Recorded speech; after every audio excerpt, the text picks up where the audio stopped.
الحمدللہ رب العالمین والصلاة والسلام علی سید المرسلین اما بعد فاعوذ باللہ من الشیطان الرجیم بسم اللہ الرحمن الرحیم قالوا سبحانک لا علم لنا الا ما علمتنا انک انت العلیم الحکیم صدق اللہ العظیم۔ سورہ بقرہ آیت نمبر 32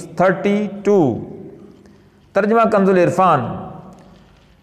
فرشتوں نے یعنی عرض کی، اے اللہ تو پاک ہے، ہمیں تو صرف اتنا علم ہے، یقیناً ہمیں تو صرف اتنا علم ہے جتنا تو نے ہمیں سکھا دیا، بے شک تو ہی علم والا حکمت والا ہے۔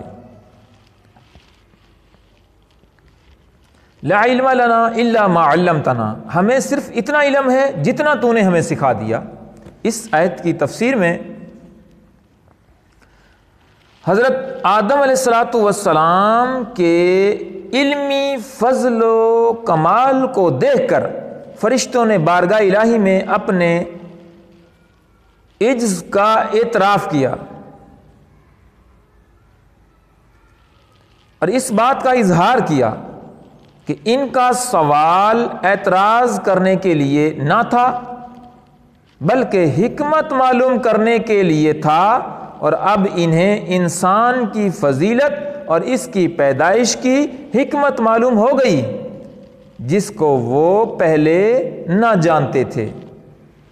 اس آیت سے انسان کی شرافت اور علم کی فضیلت ثابت ہوتی ہے، اور یہ بھی کہ اللہ تعالیٰ کی طرف تعلیم کی نسبت کرنا صحیح ہے، اگرچہ اس کو معلم نہ کہا جائے گا، کیونکہ معلم پیشہ ور تعلیم دینے والے کو کہتے ہیں۔ آمین بجاہ خاتم النبیین صلی اللہ تعالی علیہ وآلہ وسلم۔